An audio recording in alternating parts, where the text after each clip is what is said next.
السلام علیکم ورحمۃ اللہ وبرکاتہ۔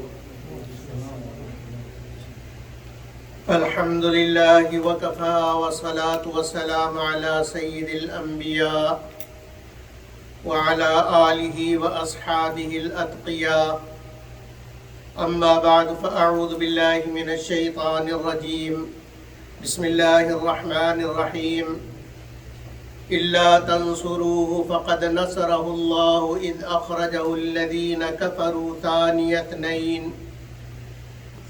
اثنين إذ هما في الغار إذ يقول لصاحبه لا تحزن إن الله معنا فأنزل الله سكينته عليه وأيده بجنود لم تروها وجعل كلمة الذين كفروا السفلى وَكَلِمَةُ اللَّهِ هِيَ الْعُلْيَا وَاللَّهُ عَزِيزٌ حَكِيمٌ۔ اما بعد، میرے عزیزو بھائیو، دوستو، بزرگو، سفر کا مہینہ شروع ہو گیا ہے۔ اس مہینے کے آخر میں حضرت صلی اللہ علیہ وسلم نے مکہ مکرمہ سے ہجرت فرمائی تھی مدینہ منورہ کی طرف۔ اسی مناسبت سے آپ حضرات کے سامنے قرآن پاک کی آیت تلاوت کی ہے۔ جب ہم تاریخ کا مطالعہ کرتے ہیں تو ہمیں یہ پتہ چلتا ہے کہ ہجرت نبی صلی اللہ علیہ وسلم مکہ سے مدینے کی طرف، اس کے دو حصے ہیں۔ اس ہجرت کا پہلا حصہ مکہ مکرمہ سے غار ثور تک، اور دوسرا حصہ غار ثور سے مدینہ منورہ تک۔ دونوں کی الگ الگ تفصیل ہے۔ یہ جو آیت آپ حضرات کے سامنے تلاوت کی گئی، اس میں اللہ جل جلالہ و عم نوالہ اس ہجرت کے پہلے حصے کو بیان فرماتے ہیں۔ الا تنصروہ فقد نصرہ اللہ، لوگوں اگر تم میرے نبی کی مدد نہیں کرو گے، تو اللہ کہہ رہے نہیں کرو گے تو نہ کرو، میں تمہاری مدد کا محتاج نہیں ہوں، اپنے نبی کی مدد کے لیے مجھے تمہاری کوئی ضرورت نہیں۔ الا تنصروہ، اگر تم میرے نبی کی مدد نہیں کرو گے تو تمہارا کیا خیال ہے، میرا نبی بے آسرا ہو جائے گا، میرا نبی بے سہارا ہو جائے گا، اسے تمہاری مدد کی ضرورت ہے، وہ تمہاری مدد کا محتاج ہے؟ کہا نہیں، وہ تمہاری مدد کا محتاج نہیں ہے، اس لیے کہ اس کے ساتھ اللہ ہے۔ الا تنصروہ، اگر تم میرے نبی کی مدد نہیں کرو گے، فقد نصرہ اللہ، اللہ اس کی مدد کرتا ہے۔ اور اللہ نے اس کی مدد کی، جس کی تازہ مثال سن لو۔ الا تنصروہ فقد نصرہ اللہ، اللہ نے کب مدد کی؟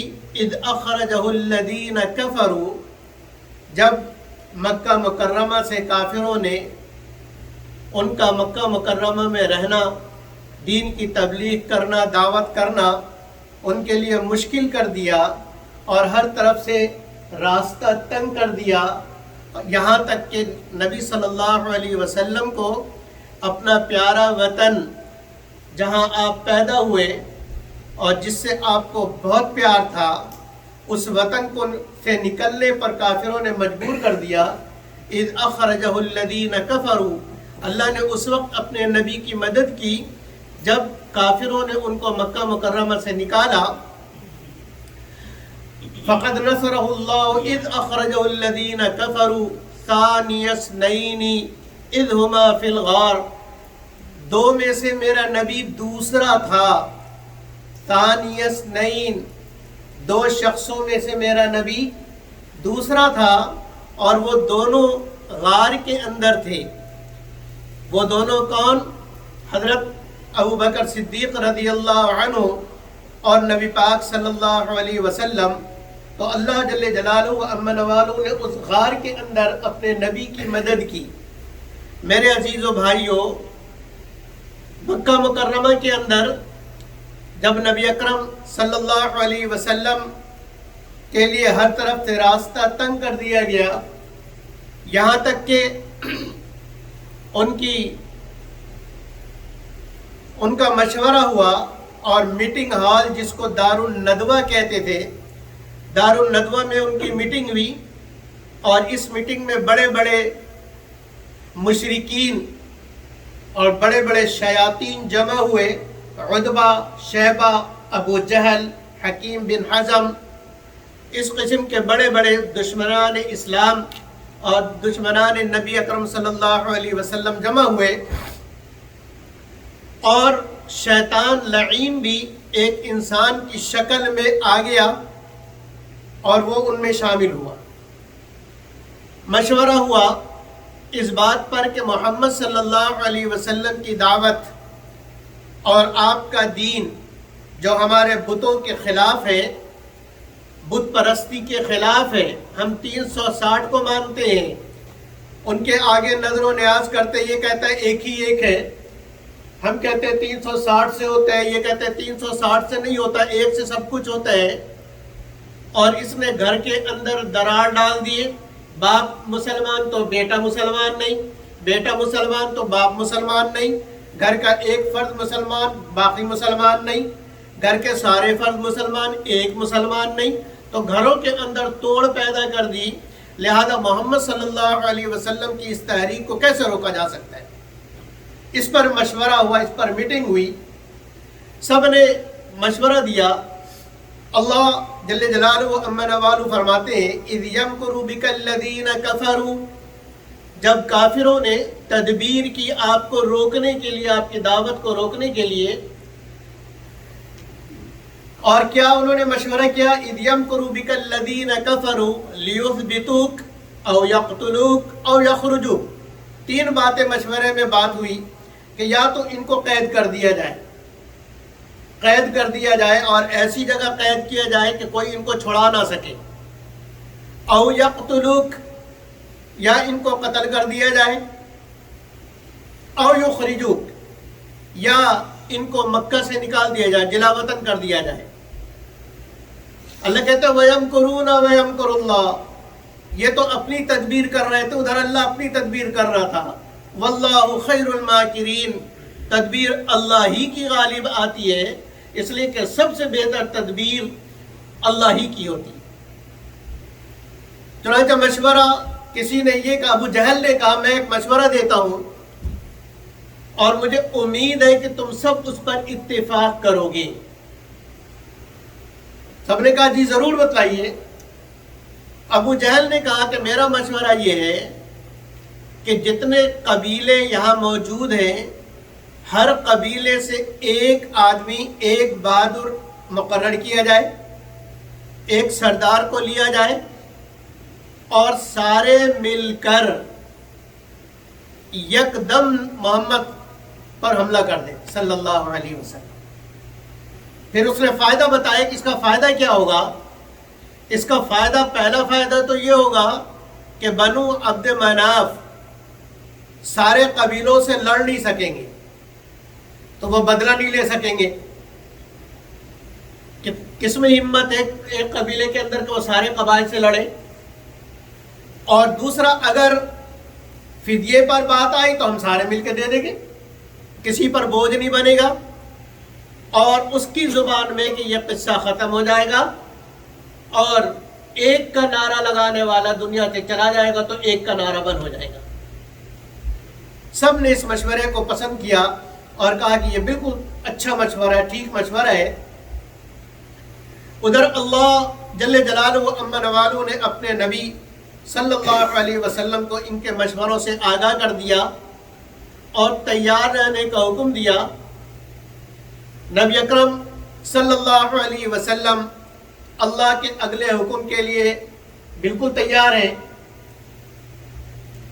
بالآخر وہ رات آ گئی جس رات میں 100 نوجوانوں نے، بڑے بڑے سرداروں نے حضرت صلی اللہ علیہ وسلم کے گھر کا محاصرہ کر لیا، اور کاشان نبوت کو، بیت نبوت کو ان مشرکین نے چاروں طرف سے گھیر لیا، اور ہر ایک ننگی تلوار ہاتھ میں لیے ہوئے لہرا رہا، اور ہر ایک کی یہ چاہت، ہر ایک کی یہ خواہش کہ پہلا وار میں کروں، پہلا وار میں کروں تاکہ لوگ مجھے بہادر کہیں۔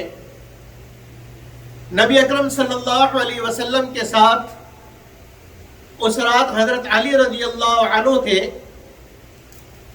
حضرت علی رضی اللہ عنہ نے دروازے کے سوراخ سے دیکھا کہ یہ کافر چاروں طرف کھڑے ہیں۔ نبی اکرم صلی اللہ علیہ وسلم سے عرض کیا کہ یہ کافر مارنے کے لیے آ گئے۔ تو اللہ کے نبی نے فرمایا علی گھبراتے کیوں ہو؟ مارنے والے تو ابھی آئے ہیں، بچانے والا پہلے سے موجود ہے۔ بچانے والا اللہ ہمارے ساتھ پہلے سے موجود ہے، گھبرانے کی کوئی بات نہیں۔ پھر حضرت علی رضی اللہ عنہ سے ارشاد فرمایا علی میرے بستر پہ تم سو جاؤ، میرے بستر پہ تم سو جاؤ۔ ان کو لٹا دیا اور اپنی سبز چادر حضرت علی رضی اللہ عنہ کے اوپر ڈال دی اور فرمایا کہ تم آرام سے سو جاؤ، صبح یہ جو باہر مجھے قتل کرنے کے لیے کھڑے ہیں اس وقت بھی ان کی امانتیں میرے پاس ہیں، اس وقت بھی ان کی امانتیں میرے پاس ہیں۔ میں یہ نہیں چاہتا کہ کل کو یہ کہے کہ محمد ہماری امانتیں لے کے نعوذ باللہ بھاگ گیا، اس لیے صبح تم ان کی امانتیں ان کو لوٹا دینا اور پھر تم آ جانا۔ حضرت علی رضی اللہ عنہ حضرت صلی اللہ علیہ وسلم کے بستر پر لیٹ گئے اور آپ کی کمبل آپ کی چادر اوڑھ لی۔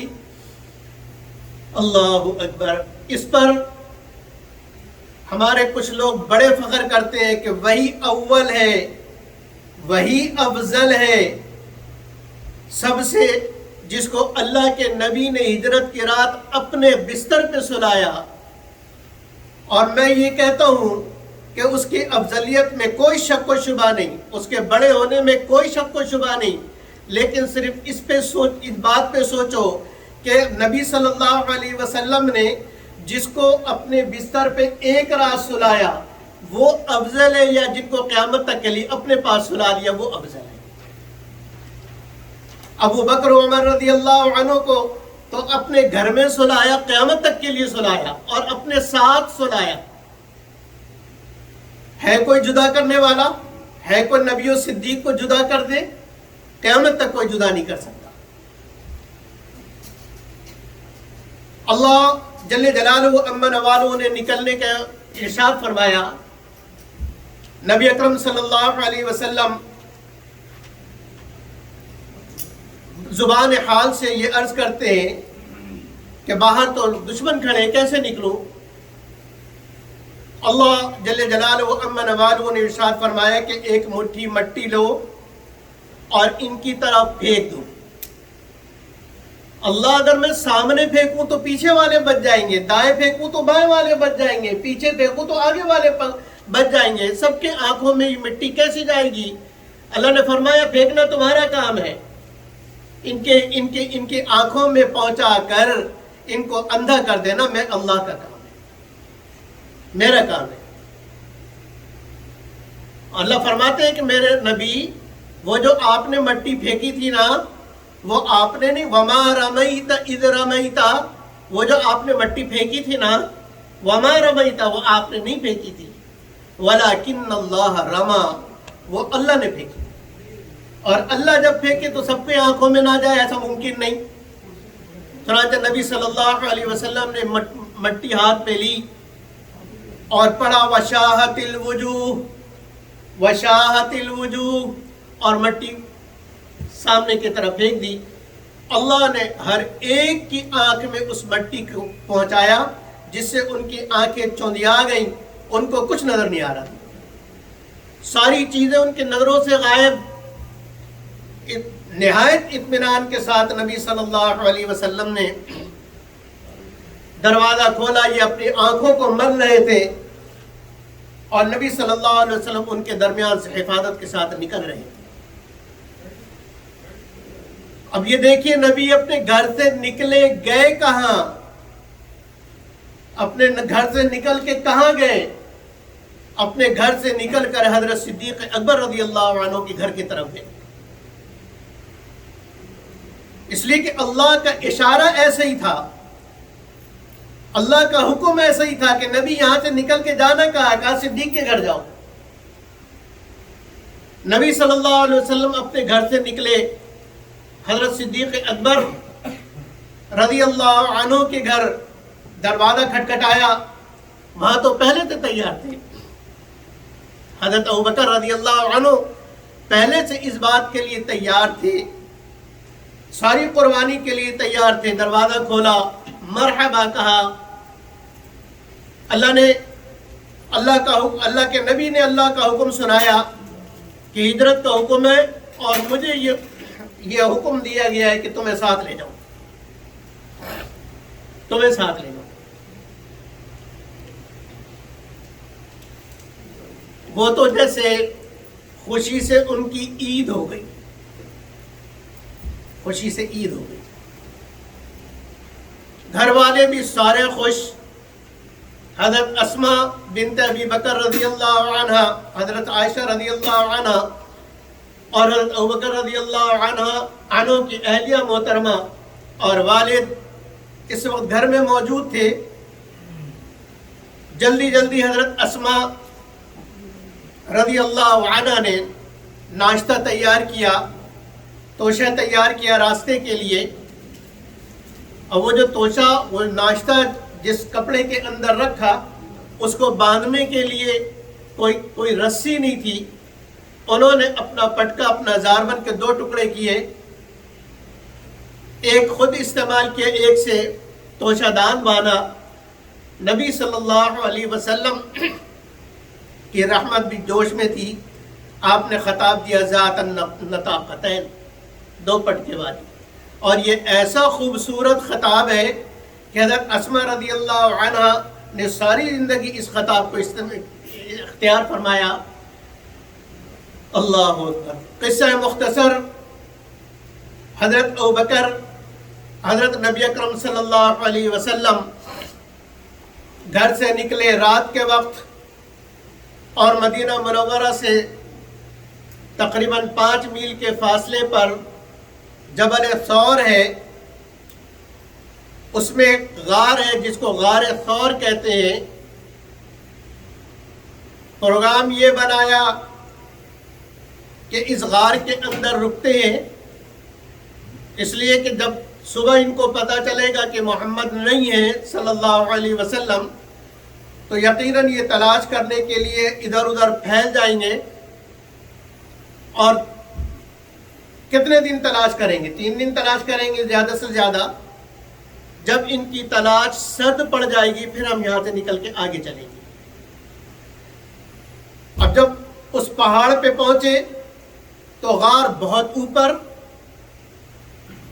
نبی صلی اللہ علیہ وسلم کے پیر مبارک زخمی ہو گئے، چوٹ لگی آپ صلی اللہ علیہ وسلم کے پیر پر، زخمی ہو گئے۔ حضرت ابوبکر رضی اللہ عنہ سے رہا نہ گیا، اور فرمایا کہ اللہ کے نبی میرے اوپر سوار ہو جائیں۔ ابوبکر سواری تو ہے نہیں، کس پر سوار ہو؟ سوار ہونے کے لیے سواری چاہیے، سواری ہے نہیں، سوار کس پہ ہوں؟ کہا میرا کندھا حاضر ہے، غلام کا کندھا حاضر ہے، آقا غلام کے کندھے پر بیٹھیے۔ چنانچہ نبی اکرم صلی اللہ علیہ وسلم کو اپنے کندھے پر بٹھایا، اور پھر اتنا مشکل راستہ، اتنا دشوار راستہ، پھر وزن اپنے کندھے پر لے کر اوپر چڑھنا کوئی آسان کام ہے؟ یہ ابوبکر رضی اللہ عنہ کا ہی جگر تھا، اور محبت تھی، عشق تھا کہ نبی صلی اللہ علیہ وسلم کو لے کر اتنا اوپر پہاڑ کے اوپر چڑھتے چلے گئے، اور اپنے زخموں کی کوئی پرواہ نہیں کی، اپنی تکلیف کی کوئی پرواہ نہیں، اپنا کوئی غم نہیں۔ غم ہے تو صرف اس بات کا کہ میرے آقا کو تکلیف نہ ہو، غم ہے تو صرف اس بات کا کہ میرے آقا کو نقصان نہ ہو، ان کو تکلیف نہ ہو، درد نہ ہو۔ یہاں تک کہ غار پر پہنچ گئے. اللہ اکبر. غار پر پہنچ کر ابو بکر رضی اللہ عنہ نے، میں یہ کہتا ہوں کہ ترتیب بدل دی. ترتیب بدل دی. اللہ نے جو یہ نقشہ کھینچا نا، ثانیس نئینی، دو میں سے دوسرا، وہاں ترتیب کیا ہے؟ پہلا نبی ہے، دوسرا صدیق ہے. فاران پر پہلا نبی ہے، دوسرا صدیق ہے. بدر میں پہلا نبی ہے، دوسرا صدیق ہے. احد میں پہلا نبی ہے، دوسرا صدیق ہے. خندق میں پہلا نبی ہے، دوسرا صدیق ہے. بیت اللہ میں پہلا نبی ہے، دوسرا صدیق ہے. مسجد نبوی میں پہلا نبی ہے، دوسرا صدیق ہے. لیکن غار میں ترتیب بدل دی. کہا اللہ کے نبی واللہ، اللہ کی قسم آپ اندر نہیں جائیں گے جب تک کہ میں اندر نہ چلا جاؤں. میں اندر جاؤں، صفائی کر دوں، اگر کوئی تکلیف دینے والی چیز، کیڑا، سانپ وغیرہ ہے تو کہا مجھے تکلیف دے دے، دونک اللہ کے نبی میں نہیں چاہتا کہ آپ کو تکلیف ہو. یہ محبت ہے. چنانچہ خود اندر گئے، صفائی کی، اچھی طریقے سے غار کو صاف کیا. اندھیرا تھا، روشنی تو تھی نہیں. ہاتھ سے ٹٹول کے دیکھا کہ کہاں سوراخ تو نہیں ہے، اس لیے کہ سوراخ میں کیڑے مکوڑے بھی ہوتے ہیں، سانپ بھی ہو سکتے ہیں. اندر دیکھا تو کئی سوراخ، ان کو بند کیسے کرے؟ اپنی چادر اتاری اور چادر کو پھاڑنا شروع کر دیا. نبی کے لیے گھر کے اندر صدیق کی بیٹی نے اپنا پٹکا پھاڑا تھا، اور غار کے اندر صدیق نے نبی کے لیے اپنی چادر پھاڑ لی، اور پھاڑ کے ایک ایک سوراخ کو بند کرتے رہے، بند کرتے رہے، بند کرتے رہے، یہاں تک کہ سارے سوراخ بند نہیں ہوئے. ابھی 2 سوراخ باقی تھے. کپڑا ختم ہو گیا، چادر پوری ختم ہو گئی. اب کیا کرے؟ اپنے دونوں پیر ان سوراخوں کے اوپر رکھ دیے اور پھر عرض کیا کہ اللہ کے نبی تشریف لائے. اور نبی اکرم صلی اللہ علیہ وسلم اندر آئے. ابو بکر رضی اللہ عنہ کے گود میں سر رکھا اور سو گئے. کتنا مبارک وہ گود تھا جس گود پر نبی کا سر تھا. اللہ. اب جس سوراخ پر پیر رکھا تھا اسی سوراخ میں سانپ تھا. اس سانپ نے حضرت ابوبکر رضی اللہ عنہ کو ڈس لیا. کالے ناگ اس وقت بھی ابو بکر کے دشمن تھے، ابھی بھی ابو بکر کے دشمن ہیں. پہلے بھی ڈستے تھے، اب بھی ڈستے ہیں. لیکن پہلے بھی ابو بکر کا کچھ نہ بگاڑ سکے، اب بھی کچھ نہیں بگاڑ سکتے. چنانچہ سانپ نے ڈس لیا. اس کا زہر جب اوپر کو چڑھا اور تکلیف ہوئی تو حضرت ابوبکر رضی اللہ عنہ نے کہ آنکھوں سے آنسو جاری ہو گئے، آنسو بہنے لگے. وہ آنسو حضرت ابوبکر رضی اللہ عنہ کے رخسار آنکھوں سے گرے نبی صلی اللہ علیہ وسلم کے رخسار مبارک پر. کتنے مبارک وہ آنسو تھے جو اپنے سے بڑے مبارک رخسار کے اوپر پڑے. نبی صلی اللہ علیہ وسلم کی آنکھ کھل گئی. پوچھا ابو بکر مالک یا ابا بکر. یہ عرب کے اندر عربی لینگویج میں، عربی زبان میں یہ پیار کا جملہ ہے. میرے یار کیا ہوا تجھے؟ میرے بھائی کیا ہوا؟ خیریت تو ہے؟ یہ اس انداز کا جملہ ہے کہ آدمی گھبرا کر، پریشان ہو کر، محبت میں جو پوچھتا ہے نا جس انداز میں، یہ وہ ہے. مالک یا ابا بکر، ابو بکر کیا ہوا؟ عرض کیا کہ کسی سانپ نے ڈس لیا ہے. آپ صلی اللہ علیہ وسلم نے اپنا لعاب مبارک زخم پر لگایا، اسی وقت ٹھیک ہو گیا، سارا درد دور ہو گیا. تو نبی اکرم صلی اللہ علیہ وسلم کے لیے حضرت ابوبکر رضی اللہ عنہ نے اس غار کے اندر جو قربانیاں دیں، ایسی اللہ کو پسند آئی، ایسی پسند آئی کہ حضرت عمر رضی اللہ عنہ یہ فرماتے ہیں کہ مجھے یہ پسند ہے، میں یہ چاہتا ہوں کہ میری ساری زندگی کی نیکیاں، ایمان لانے کے بعد موت تک ساری نیکیاں ابو بکر لے لے اور وہ ایک رات کی نیکی مجھے دے دیں۔